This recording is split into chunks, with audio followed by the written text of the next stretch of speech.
Gloire à Dieu. Nous sommes, comme le pasteur l'a dit, nous sommes dans une période de la résurrection, n'est-ce pas? Et ce matin, je pense que quelque chose doit ressusciter. Je pense quelque chose. Je parle autour de ce thème, une vie retrouvée. C'est peut-être des passages que vous connaissez, que je vais lire, mais je suis solidement convaincu que quelque chose va se passer dans la vie de quelqu'un. Je suis fermement convaincu que Dieu va parler à quelqu'un.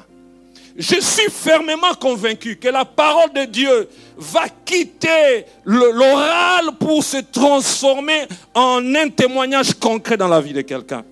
Lisez avec moi Luc chapitre 7, le verset 11 à 17. La Bible dit ceci, Luc 7, 11 à 17. Le jour suivant, Jésus alla dans une ville appelée Naïn. Ses disciples et une grande foule faisaient route avec lui. Lorsqu'il fut près de la porte de la ville, voici, on portait en terre un mort, fils unique de sa mère, qui était veuve. Et il y avait avec elle beaucoup de gens de la ville. Le Seigneur l'ayant vu fut ému de compassion pour elle et lui dit, ne pleure pas. Il s'approcha et toucha le cercueil. Ceux qui le portaient s'arrêtèrent, il dit, jeune homme, je te le dis, lève-toi. Le mort s'assit et se mit à parler. Jésus le rendit à sa mère et tous furent saisis de crainte. Et ils glorifiaient Dieu disant, un grand prophète apparut parmi nous et Dieu a visité son peuple. Cette parole sur Jésus s'est répandue dans toute la Judée et dans tout le pays d'alentour. Aidez-moi à dire amen à la parole de Dieu. Pour besoin de contexte, nous sommes dans la première année du ministère de Jésus-Christ en Galilée. Déjà dans cette première année, sa popularité allait croissante. Déjà dans cette première année de Jésus-Christ, sa popularité s'imposait. Dans cette première année, on entendait déjà parler de lui. On peut dire qu'il était vraiment suivi de toutes parts, suivi de tous les quatre coins dans tous ses déplacements. Et le récit qui va faire l'objet de notre attention nous conduit à Naïn. Naïn, c'est une petite ville qui se situe à 28 km de Nazareth et à 48 km de Capernaum. Capernaum, d'où venait Jésus. Et Jésus va accomplir un miracle dans cette ville de Naïn. J'ai voulu revenir sur ce miracle ce matin parce que ce miracle a plusieurs choses de particulier. Ce miracle a d'abord, la première particularité, c'est que souvent, quand vous lisez la Bible, vous verrez que quand il y a un miracle, c'est souvent les gens qui viennent vers Jésus. Il lui apporte un malade, il lui apporte je ne sais qui, mais en tout cas, c'est les gens qui viennent vers Jésus et Jésus guérit. Mais ce qui est particulier ici, c'est que c'est Jésus qui est allé vers la personne en besoin. C'est Jésus qui a vu le besoin et qui est allé les solutionner. La Bible dit, il est dit, Jésus alla vers. Il alla, ils ne l'ont pas invité. Il alla vers. Déjà, c'est la prière que j'ai faite ce matin. Je prie que quelqu'un peut-être ne demande rien à Dieu. Je prie quand c'est dimanche que Jésus vienne vers quelqu'un. Tout simplement à cause de sa compassion. Vous savez, il y a des fois où on a besoin de Jésus. Il y a des fois où on crie. Mais il est merveilleux quand Jésus lui-même vient vers nous.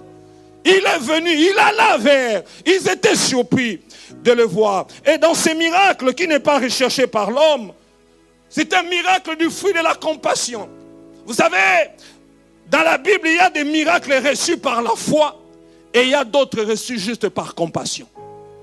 Il y a des miracles que nous recevons parce que nous croyons, mais il y a des miracles que les gens ont reçus parce que Jésus a eu compassion. C'est pour ça que je prie encore ce matin que Jésus ait compassion de quelqu'un. Vous savez, il y a des choses qu'on ne sait plus exprimer dans la prière. Mais parce que tellement on n'y croit plus, on n'y croit plus, on n'y croit plus. Mais Jésus peut intervenir dans ta vie juste par compassion. Je prie qu'il en soit ainsi pour une famille. Je prie qu'il en soit ainsi pour un enfant. Je prie qu'il en soit ainsi pour quelqu'un. Que Jésus vienne vers toi juste par compassion. Celui-ci, ce miracle, avait des particuliers. C'est que c'était un miracle inattendu. Non seulement inattendu, parce que, pourquoi inattendu? Parce que personne ne s'attendait. La Bible dit, nous allons le voir, que les gens étaient en train d'aller enterrer. Donc l'espoir était fini. Tout le monde avait déjà le programme que désormais cette femme-là n'aura plus d'enfants. Mais à un moment inattendu, non seulement c'était un miracle, un moment inattendu, c'est aussi un miracle à un endroit inattendu. Personne ne pouvait s'attendre à ce que quand on porte en terre le fils de cette veuve qui est un miracle. Oh, je lève ma main droite ce matin pour demander à ce que, quel que soit l'endroit où tu te tendras à Dieu, que Dieu vienne vers toi. Il n'y a pas d'endroit précis où Dieu touche. Dieu peut toucher à n'importe quel moment. Dieu peut toucher n'importe où. Lieu inattendu, moment inattendu, miracle inattendu. C'est ce que je voudrais que ça soit ton partage dans ces dimanches. Je le prie et je le demande. Ces jours-là, comme on nous dit la Bible, il y a la rencontre entre l'équipe de Jésus et celle de la veuve de Naïn.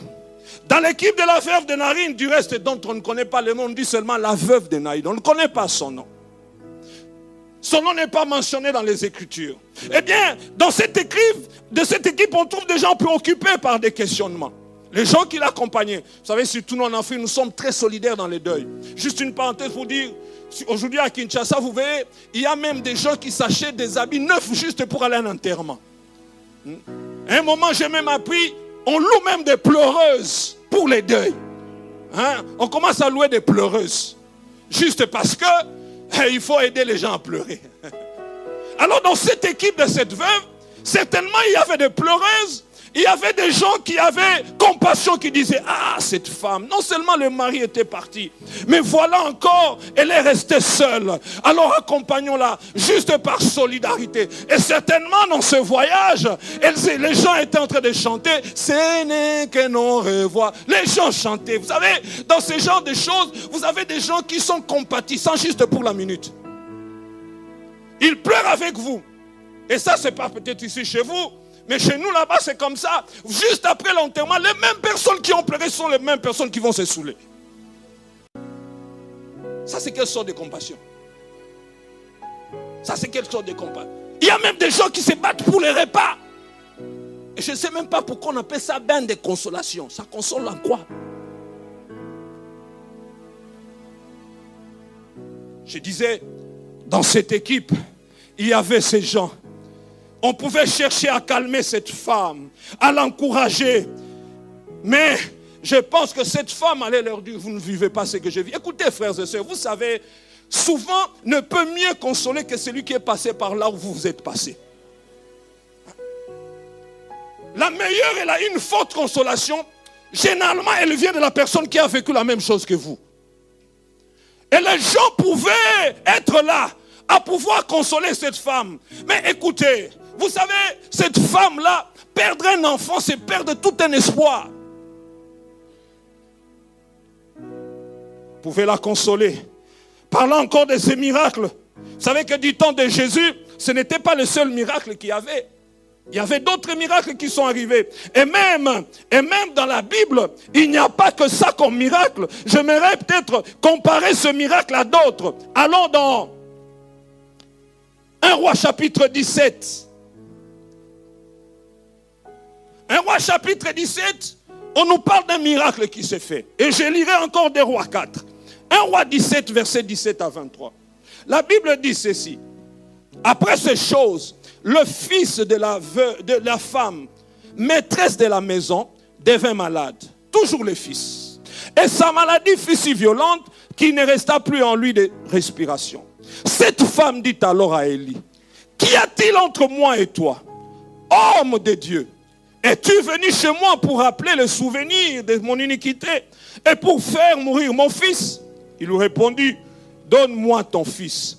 Et il le prit du sein de la femme, le monta dans la chambre haute où il demeurait, le coucha sur son lit, puis il invoqua l'Éternel et dit, Éternel mon Dieu, est-ce que tu affligerais au point de faire mourir son fils? Même cette veuve chez qui j'ai été reçu comme hôte, soulignez ça, j'y reviendrai là-dessus. Même cette veuve chez qui j'ai été reçu comme hôte. Et il s'étendit 3 fois sur l'enfant, invoqua l'Éternel et dit, Éternel mon Dieu, je t'en prie, que l'âme de cet enfant revienne au-dedans de lui. Et l'Éternel écouta la voix d'Élie. Et l'âme de l'enfant revint au-dedans de lui. Et il fut rendu à la vie. Élie prit l'enfant, le descendit de la chambre haute dans la maison et le donna à sa mère. Et il dit, vois, ton fils est vivant. Tournons nos pages dans 2 Rois 4. Ou cliquez 2 Rois 4. Parce qu'aujourd'hui nous avons des Bibles imprimées, des Bibles électroniques. Mais même si vous avez une Bible imprimée, ayez quand même une Bible électronique, ayez quand même une Bible imprimée à la maison. On ne sait jamais. On ne sait jamais. Il y a 2 ou 3 dimanches, je prêchais à l'église comme ça. Tout est perdu. Ça, ce sont les histoires des hommes, ça. Imparfaits. Voilà, je disais 2 Rois chapitre 4, versets 8 à 20. Et versets 32 à 37. Important qu'on lise. 2 Rois 4, 8 à 20, la Bible dit un jour Élisée passait sur Sunem. Il y avait là une femme de distinction qui le pressa d'accepter à manger. Toutes les fois qu'il passait, il s'est rendu chez elle pour manger. Il dit à son mari, voici, je sais que cet homme qui passe toujours chez nous est un saint homme de Dieu. Faisons une petite chambre haute avec des murs et mettons-y pour lui un lit, une table, un siège, un chandelier afin qu'il s'y retire quand il reviendra chez nous.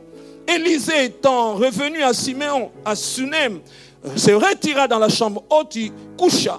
Il dit à Géasi, son serviteur, appelle cette Sunamite. Géasi l'appela et il se présenta devant lui. Et Élisée dit à Géasi, dis-lui, voici, tu nous as montré tout cet empressement. Que peut-on faire pour toi? Faut-il parler pour toi au roi ou au chef de l'armée? Elle répondit, j'habite au milieu de mon peuple. Et il dit, que faire pour elle? Géasi répondit, elle n'a point de fils. Et son mari est vieux. Et il dit, appelle-la.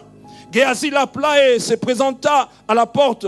Élisée lui dit, à cette même époque, l'année prochaine, tu embrasseras un fils. Et elle dit, non, mon Seigneur, homme de Dieu, ne trompe pas ta servante. Cette femme devint enceinte et elle enfanta un fils à la même époque, l'année suivante, comme Élisée le lui avait dit. L'enfant grandit. Un jour qu'il était allé retrouver son père vers le moissonneur, il dit à son père, ma tête, ma tête. Le père dit à son serviteur, porte-le à sa mère. Le serviteur l'emporta et l'amena à sa mère. Et l'enfant resta sur le genou de sa mère jusqu'à midi. Puis il mourut. Lorsque Élisée arriva dans la maison, voici l'enfant était mort, couché sur son lit. Élisée entra et ferma la porte sur eux deux.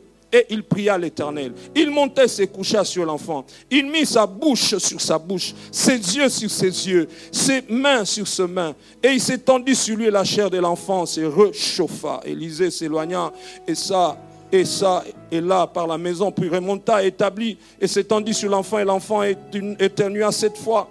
Et il ouvrit les yeux. Élisée appela Géasi et dit, appelle cette Sunamite. Géasi l'appela et elle vint vers Élisée qui dit, prends ton fils. Elle alla se jeter à ses pieds et se prosterna contre terre. Et elle prit son fils et sortit. Amen. Alors, le récit de la résurrection du fils de la veuve de Naïn semble avoir de nombreux parallèles avec ceux de ces deux livres de rois que j'ai lus. Il y a aussi non seulement des parallèles, mais il y a aussi des différences très importantes qui montrent que les choses ont changé, les choses ont évolué.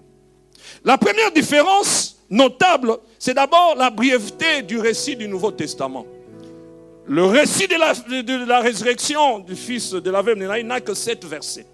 Juste 6 ou 7 versets. Au lieu de 16 pour Élie et 29 pour Élisée. Déjà ça, c'est sur le plan scripturaire la différence. Et puis, la différence se trouve aussi dans la procédure de l'accession au miracle. Quand vous lisez les récits des 2 rois et de 1 roi, vous verrez qu'il y a eu trop de gymnastique pour qu'il y ait résurrection. Mais dans le récit de Luc, de la résurrection du fils de la veuve de Naïn, les choses sont simplifiées. Pour guérir, Élie devait recourir à une pratique très compliquée, Élisée aussi. Aller dans la chambre, s'allonger tout au long de l'enfant, mettre ses mains sur ses mains, faire de nombreuses prières. Mais par contre, pour la veuve, Jésus a seulement dit, jeune homme, lève-toi. En fait, c'est pour dire, la venue de Jésus a simplifié beaucoup de choses. On n'a plus besoin de beaucoup de pratiques. Aujourd'hui, qu'on ne vous dise pas, ici, ça ne se passe pas. Je suis allé à Kisangani, j'ai vu, chez nous au pays, j'ai vu comment des gens pouvaient aller dans une église. Dans cette église-là, chaque dimanche, je ne sais pas, le pasteur était là, je ne sais pas s'il avait vu. Chaque dimanche, toutes les femmes ont leur bidon de 5 litres sur la tête. On leur donne une provision d'eau pour se laver, pour préparer, pour... Si tu n'as pas cette eau-là, rien ne peut se faire. Écoutez, frères et sœurs, l'évangile est simple. La Bible dit, si tu crois, tu verras la gloire de Dieu. Tu n'as pas besoin d'additifs pour avoir un miracle. Tu n'as pas besoin de mettre l'eau devant la télévision pour que Dieu puisse agir. C'est une parenthèse que je ferme. Donc, déjà, Jésus a simplifié les choses. Le christianisme d'aujourd'hui est dépouillé de tous ces rites et des gestes pour garder la seule puissance de la parole. Mais l'autre particularité, c'est que les 2 résurrections ont été faites parce que les 2 femmes l'ont mérité. Vous l'avez lu, n'est-ce pas? Il est dit, cette femme ici mérite. Elle mérite, c'est une femme qui nous fait du bien. Mais quand on parle de la résurrection du fils de... Est-ce que la veuve de Naïn méritait quelque chose? Elle n'a rien fait, elle n'est même pas connue. Elle n'est même pas connue dans son village. Mais les 2 là, c'était des femmes. Oh là là, elle est dans l'église, c'est là. C'est une femme qui soutient l'église. Elle mérite, bien-aimée dans le Seigneur. Laissez-moi nous dire cet avant-midi que tout miracle ne vient pas toujours parce qu'on mérite quelque chose. Cette femme-là ne méritait rien. C'est pour ça que je m'adresse à ceux qui sont ce matin ici. Peut-être que vous sentez que vous êtes peut-être à peine chrétien. Vous n'avez pas beaucoup d'expérience dans les choses de Dieu. Mais croyez-moi, vous êtes aussi un candidat pour la visitation de Dieu dans votre vie. Naïn, la veuve, n'avait pas de foi particulière. Aucune qualité visible. Elle ne demandait même rien. Elle n'a même pas demandé un miracle. Oh, je prie que quelqu'un reçoive sans demander. Qui vous dit qu'il faut toujours avoir fait quelque chose ou être quelqu'un de spécial pour être visité par Dieu? Qui vous dit qu'il faut avoir un titre dans l'église pour être visité? Qui vous dit qu'il faut être donateur pour être visité? La Bible dit, car la grâce de Dieu, source de salut pour tous les hommes, a été manifestée. Bien-aimé, la grâce est grâce parce que c'est immérité. Le jour où tu croiras que tu mérites la visitation de Dieu, tu es déjà dans ta perte. Le jour où tu croiras que, parce que je suis pasteur, je connais le Seigneur depuis longtemps, je mérite, non, rien ne se mérite, tout est grâce. Malheureusement aujourd'hui, beaucoup de gens bombent leur torse parce qu'ils croient qu'ils méritent. Je suis homme de Dieu. Homme de Dieu. Je mérite. Pourquoi Jésus va-t-il agir? Non parce qu'il y aurait une demande ou un mérite, Pas simplement il avait compati. La Bible dit, il fut ému de compassion. Comme disent nos traductions, en fait le verbe utilisé est beaucoup plus fort. Littéralement il dit, ça veut dire que ses entrailles ont bougé. Quand Jésus a vu cet enfant être en train d'être enterré, quelque chose a bougé dans le corps de Jésus. C'est plus fort que la compassion. Il y a que des choses qui ont bougé. Son cœur a bougé, ses entrailles ont bougé. Il fallait qu'il intervienne. Jésus va permettre à la veuve de se remettre en chemin. La première chose qu'il a dit, c'est qu'il dit à la femme d'abord, avant de pouvoir ressusciter, il dit, ne pleure pas. J'aime ça. Vous savez, Jésus, quand il dit ne pleure pas, il prend aussi soin d'ôter ce qui te fait pleurer. Il pouvait se limiter à dire à cette femme, ne pleure pas. Mais la femme va dire, mais écoute, que je ne pleure pas seulement, entre-temps le problème est là. Que je ne pleure pas seulement, entre-temps la maladie, le cancer est là. Ne pleure pas, entre-temps, ce problème familial consiste. Je suis venu dire à quelqu'un, Dieu est un Dieu responsable. Dieu n'est pas un démagogue. Quand il dit à la femme, ne pleure pas, il avait une deuxième action qu'il avait dans sa tête. Quand il dit à la femme ne pleure pas, il avait déjà préparé ce qui devait faire cesser le pleur de cette femme. Oh, ce matin à la borne de Bruxelles, je lève ma main droite pour dire, Dieu ne se limitera pas à te consoler par les paroles. Sa parole sera accompagnée par un miracle.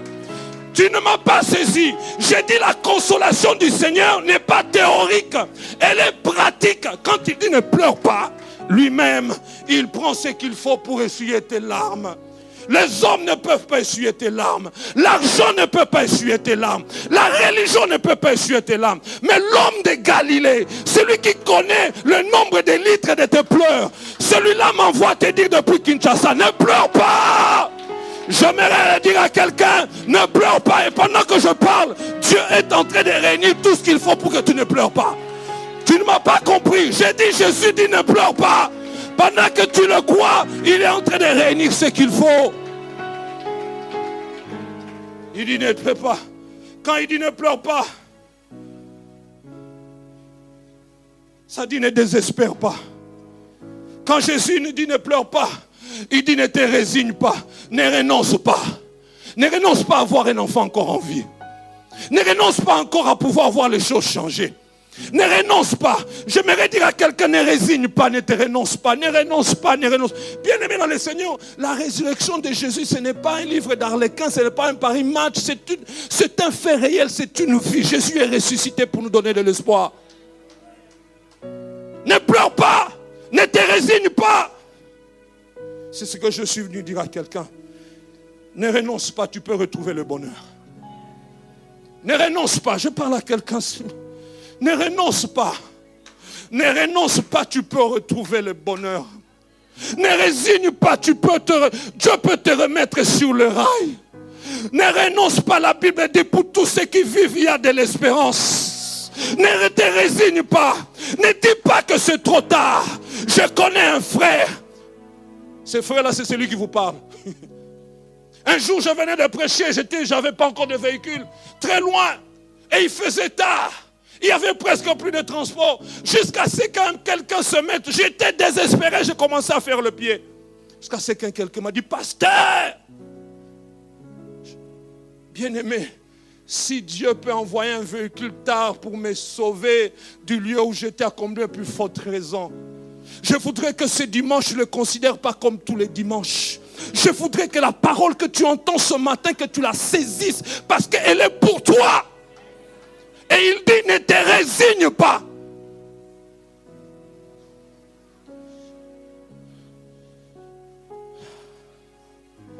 Dieu est bon. La foule qui accompagnait cette femme, malgré la compassion, cette foule n'avait aucun pouvoir de changer les choses. Vous savez, des fois nous sommes entourés des gens qui nous aiment mais qui ne peuvent rien changer. Nous sommes entourés des amis mais qui ne peuvent rien changer. Malgré leur bonne volonté, ils accompagnaient ceux, mais ils n'avaient aucun pouvoir de changer les choses. C'est pour ça, Église, que tu puisses regarder plus à Dieu qu'aux hommes.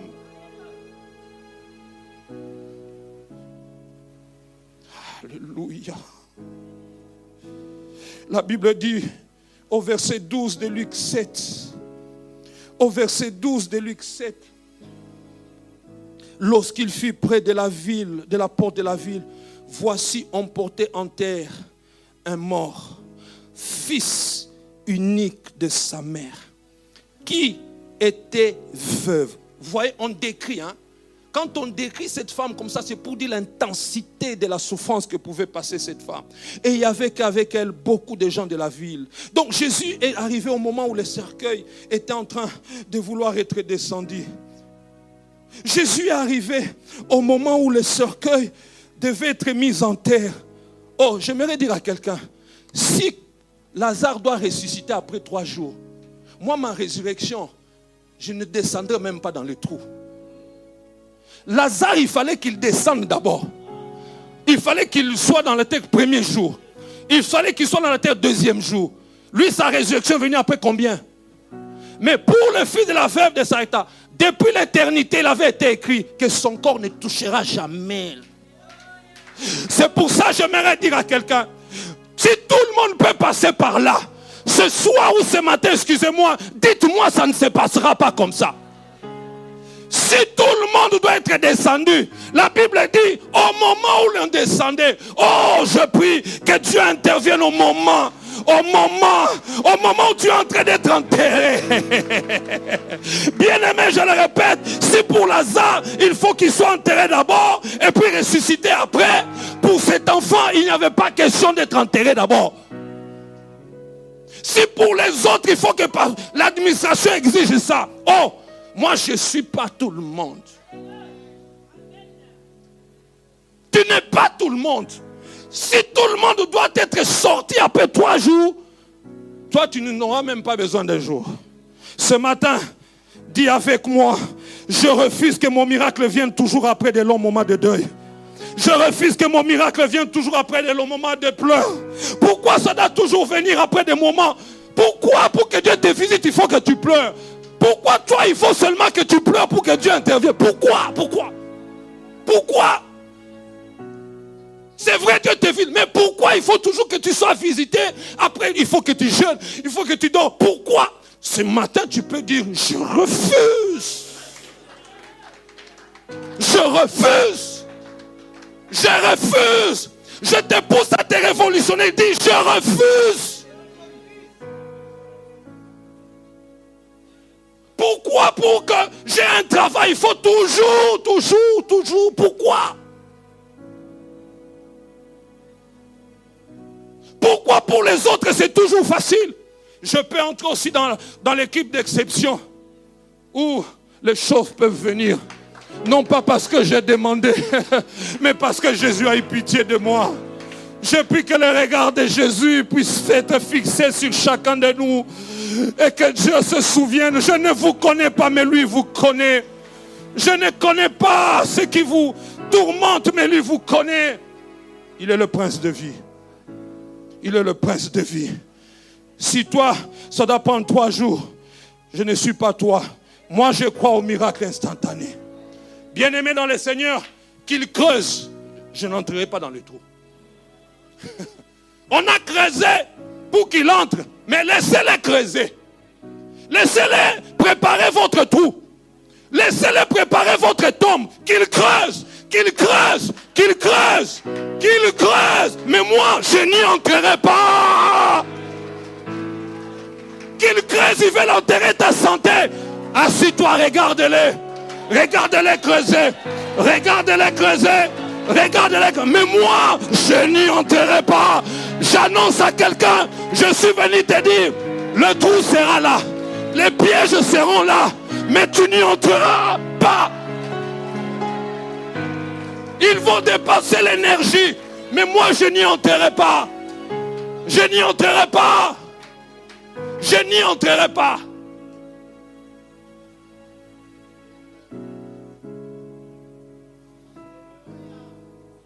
Il est dit, ceux qui portaient le cercueil s'arrêtèrent. Ces jours-là, ce n'était pas comme pour les autres miracles, où il pouvait dire, disperser la foule. Non, non, non. Jésus n'a pas dit, allez fouiller. Je vais faire quelque chose. disperser. Non, il a voulu que tout soit vu, que tout soit public. Oh, que nous soyons témoins de ce que Dieu va faire dans ta vie. Il faut refuser aussi des miracles privés. Seigneur, ne me visite pas en privé. Mon humiliation était publique. Et tu veux me visiter en privé? Non, non, non, non, non, non, non. Tout le monde a vu que j'ai perdu un enfant. Tout le monde a vu que je suis veuve. Tout le monde a vu que j'ai perdu un fils. Tout le monde a vu. Et quand il faut revenir en privé, never, never, never, never, never, never. En néerlandais, on dit comment? Non. On dit comment non en néerlandais? Dites-le comme vous le dites là, comme vous le dites là. Tout le monde a vu comment je suis en train de perdre mon emploi en Belgique. Tout le monde voit comment je suis humilié. Tout le monde voit comment je noue difficilement. Et quand il faut me visiter, non disperser la foule. Ah pas non, non, non, non, non, non. Jésus a dit, vous allez assister. Les gens s'arrêtèrent. Les gens s'arrêtèrent. Les gens s'arrêtèrent. Je le dis encore. Je lève ma main droite. Je déclare aujourd'hui la puissance de la parole de Jésus qui sort ce matin. Arrête tous ceux qui sont en train de préparer ton enterrement.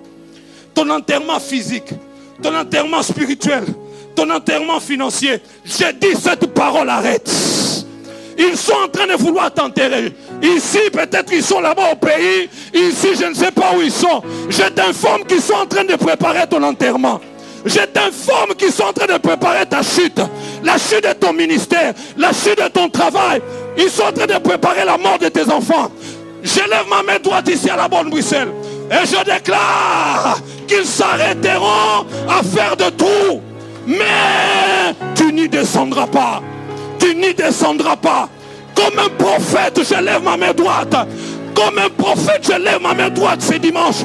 Je déclare que Dieu arrête tout ce qui prépare ta chute. Dieu arrête tout ce qui prépare ton humiliation. Et dans cette église-ci, tu seras là en train de contempler comment Dieu est en train de faire.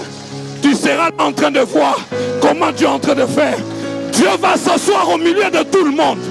Dieu va s'asseoir en public pour te visiter, pour te donner un enfant, pour guérir. Je le déclare.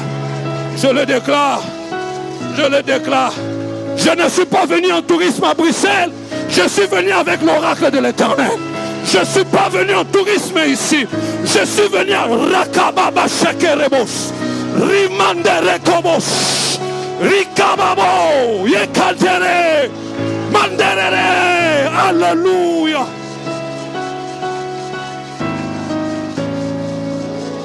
Reçois cette révélation. Reçois cette révélation. Reçois cette révélation. Alors que je parle, que dans ta maison quelque chose se passe. Alors que je parle, que dans ton corps quelque chose se passe. Rima kobobosh. Rekabababa.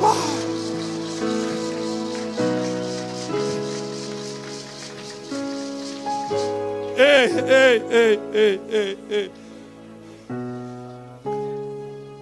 Quand Jésus a arrêté, vous savez comme c'est en Afrique, Jésus demande la parole.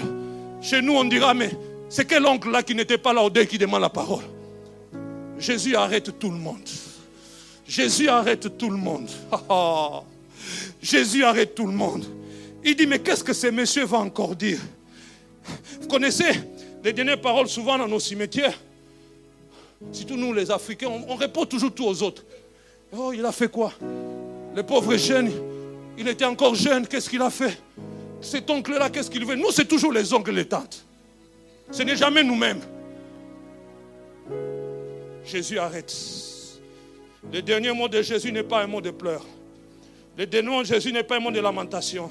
Son dernier mot, c'est jeune homme, lève-toi. Son dernier mot, c'est un appel à la vie.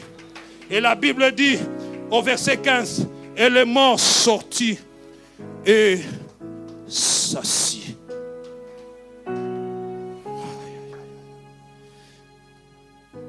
Le mort pouvait sortir, mais il fallait qu'il s'assoie pour qu'on voie réellement que tous les membres bougeaient.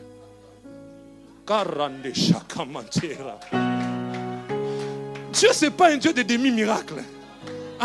Pourquoi il va faire quelque chose d'à peu près? Pourquoi? Pourquoi il va faire quelque chose d'à peu près? Il ne peut pas faire ce que les hommes peuvent faire. La Bible dit, le mort s'assit. Oh, n'est-ce pas qu'il est dit, l'heure vient, elle est déjà venue. Les morts entendront la voix. Oui, Roba Shekerama. Les morts entendront la voix.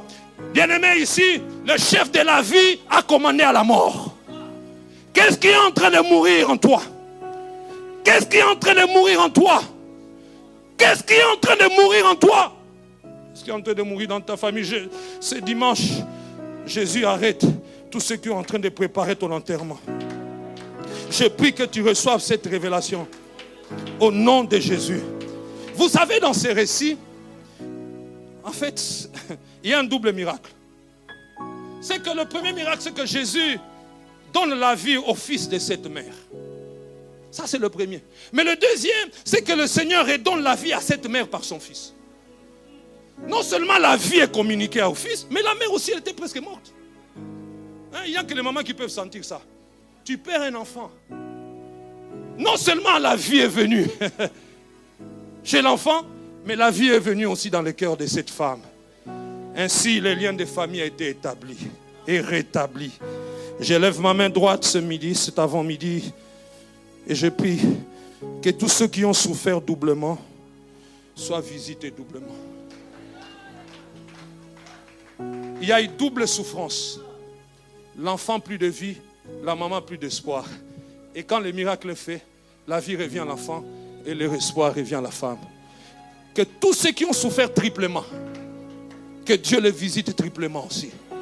La Bible dit, je vous remplacerai les années qu'on dédommageait, les sauterelles, les asiles et les gazams. Une vie perdue, mais à la fin une vie retrouvée. Tout ce que tu as perdu n'est pas perdu. N'est pas perdu. Qu'une vie qui est en train d'être enterrée sorte du tombeau ce dimanche. J'aimerais que tu comprennes que eux, en creusant les trous, n'ont pas la révélation. Mais il y a un qui t'a parlé, qui a la révélation. Ce matin, c'est avant-midi, alors que je suis en train de chuter, je te pose la question. Qu'est-ce qui est en train de mourir? Qu'est-ce qui est en train de mourir? Le travail? Ta santé? Un enfant? Qu'est-ce qui est en train de mourir? Ton ministère? Qu'est-ce qui est en train de mourir? Des relations en famille? Qu'est-ce qui est en train de mourir? Qu'est-ce qui est en train de mourir? Jésus, c'est le chef de l'armée.